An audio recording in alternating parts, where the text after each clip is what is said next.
আপনারা এটা শুনলেই অবাক হবেন, আমাদের ভারতবর্ষে রয়েছে এমন একটা মন্দির যেখানে কোনো দেব-দেবতা নয়, শুধুমাত্র পুজো করা হয় একজন ভারতীয় সৈনিককে।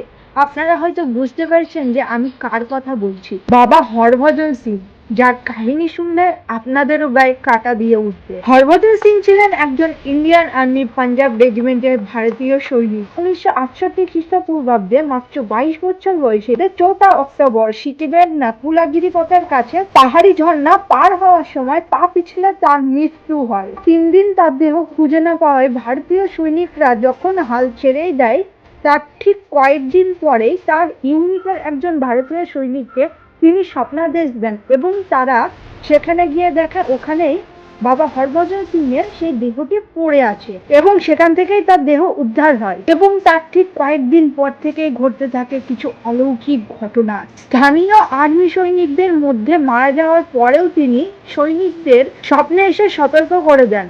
বর্ডারে বিপদ আসার আগেই তিনি সংকেত দিয়ে দেন এবং যারা ডিউটি করা অবস্থায় ঘুমিয়ে যায় তাদেরকে চড় মেরে জাগিয়ে দেওয়া হয়। এসব একের পর এক ঘটনা ঘটার পর থেকে ভারতীয় সৈনিকরা এখনো বিশ্বাস করে বাবা হরভজন সিং আজও এই সীমান্তে দাঁড়িয়ে পাহারা দেন। এই মন্দিরে তার বিছানা করা থাকে, তার ইউনিফর্ম রাখা থাকে, তার জুতো পালিশও করা হয় এবং তাকে নিয়ম মেনে প্রত্যেকদিন সকালবেলায় চা জলখাবার পর্যন্ত দেয়া হয়। ইন্ডিয়ান আর্মিরা বাবা হরভজন সিংকে একজন সৈনিক হিসাবে সসম্মানে সম্মান করে। বাবা হরভজন সিংকে ছুটি দেওয়া থেকে শুরু করে প্রমোশন পর্যন্ত আজও দেওয়া হয়। এটা শুধুমাত্র একটা মন্দির না, এটা ভারতীয় সৈনিকদের আবেগ, ভরসা, সম্মান, যেখানে ভারতীয় সৈনিকরা আজও মাথা নত করে থাকে এবং টুরিস্টরা এখানে এসেও শ্রদ্ধা জানায়, সম্মান দেয়। বর্তমানে বাবা হরভজন সিং এর নামে 2টি মন্দির রয়েছে এবং সেই 2টি মন্দির রয়েছে সিকিমের নাথুলার পাশেই। দেখা হচ্ছে নেক্সট কোনো ভিডিওতে।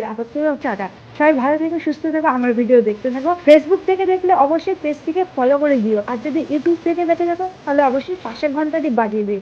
দেখা হচ্ছে নেক্সট কোনো ভিডিওতে। আপাতত টাটা।